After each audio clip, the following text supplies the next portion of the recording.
Quand je te dis agrégation, tu penses tout de suite à rassemblement ou agglomération. Ce podcast risque fort de ne pas t'intéresser. En revanche, si tu te demandes comment des gens normaux réussissent à déjouer les pièges d'un concours supposé élitiste, je pense que ça va te plaire. Je m'appelle Marie Motard et j'accompagne les candidats à travers les hauts et les bas, surtout les bas, de ce parcours du combattant. Ce format de podcast, en mini-épisodes de 5 à 10 minutes, sont un peu comme les entrées de mon journal de bord. Tu y trouveras des conseils, des outils pratiques et des témoignages d'anciens candidats. Et pour être totalement honnête avec toi dès le début, je m'autorise aussi de temps en temps quelques digressions sur mes challenges personnels en tant que coach agrégation. Bonne écoute!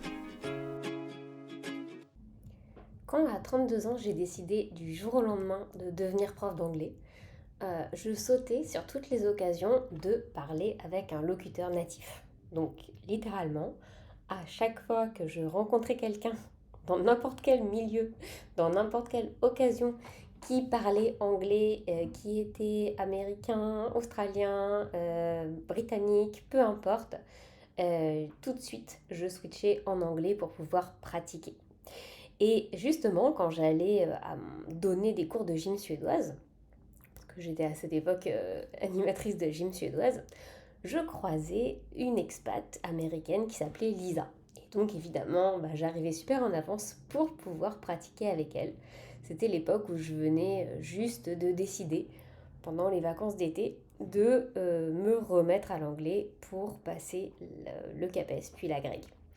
Donc elle se prêtait au jeu, puis de toute façon, je lui laissais pas vraiment le choix dès que je la voyais. Ah, Lisa, how are you?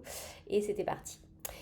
Et puis, après avoir décroché l'agrégation en 2015, j'ai recroisé cette fameuse Lisa lors d'une fête de la gym suédoise, alors que je ne l'avais pas vue depuis 2 ans.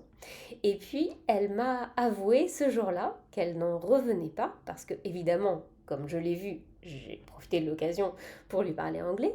Et je lui ai annoncé que euh, j'avais eu l'agrégation. Et là, elle m'a avoué que lorsque je lui avais parlé de mon projet au tout début, d'être prof d'anglais, vu la qualité de mon anglais, elle n'y croyait pas une seconde, mais elle n'avait pas voulu me vexer, donc elle n'avait rien dit. Et elle ne pensait même pas que je réussirais le CAPES. Et puis, j'avais l'air tellement enjouée de me lancer dans cette nouvelle aventure que elle n'avait pas osé me dire, tu sais, t'as encore des progrès à faire. Bref, à cette fête où je l'ai revue, je lui ai parlé en anglais et puis elle était sous le choc en entendant les progrès hallucinants que j'avais faits. Pourquoi est-ce que je vous raconte cette anecdote? Parce qu'il y a un message qui me tient vraiment à cœur de vous faire passer aujourd'hui et c'est: n'attendez pas une validation extérieure pour croire en vous. Mon conseil numéro 1, c'est écouter votre intuition. Écoutez ce qui vous anime, ce qui vous met en joie, la petite voix qui vous dit mais bien sûr que tu peux réussir.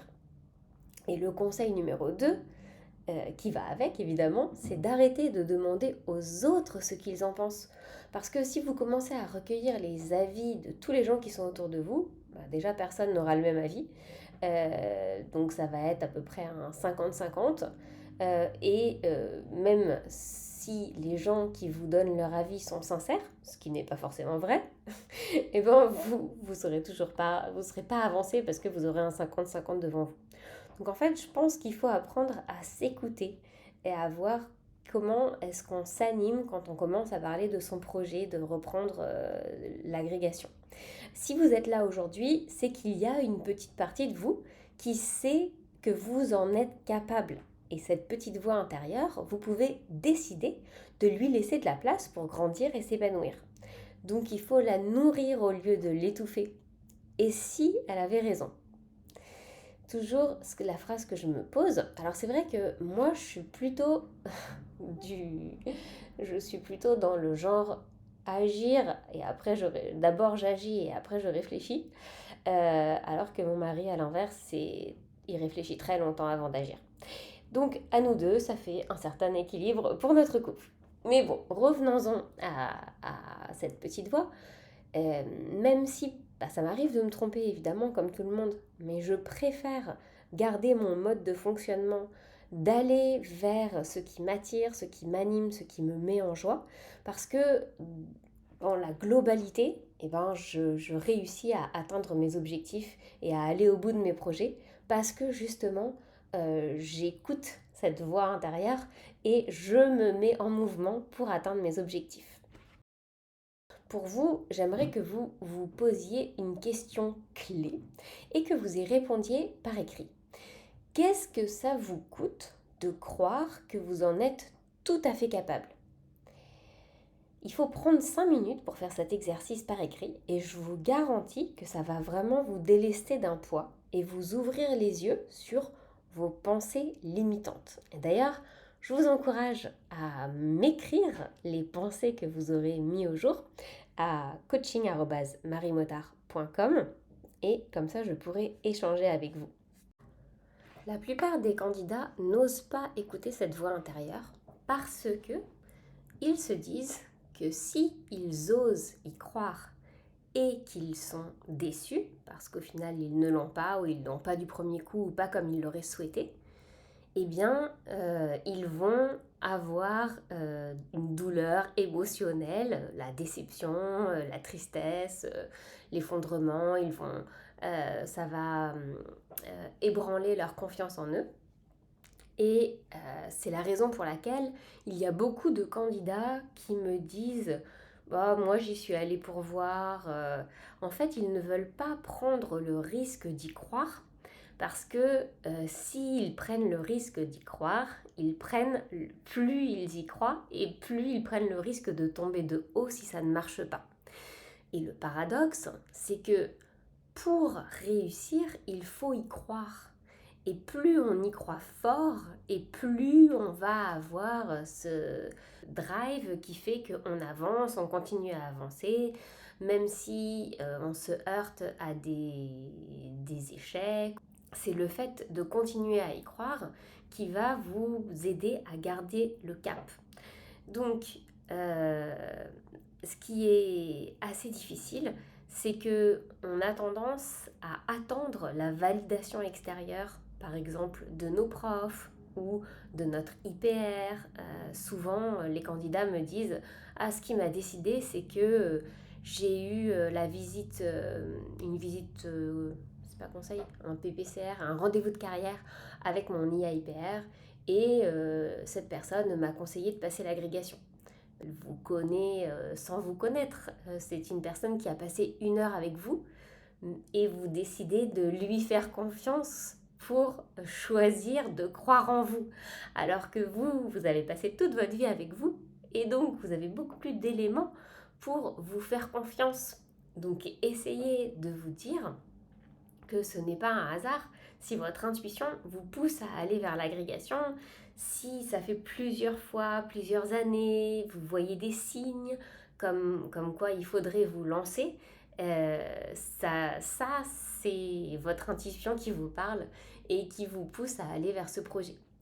Pour moi, tout le monde est capable de réussir l'agrégation si on ne se fixe pas de limite de temps. C'est-à-dire qu'à partir du moment où on commence et où on est régulier, on va y arriver. Après, ça peut prendre plusieurs années.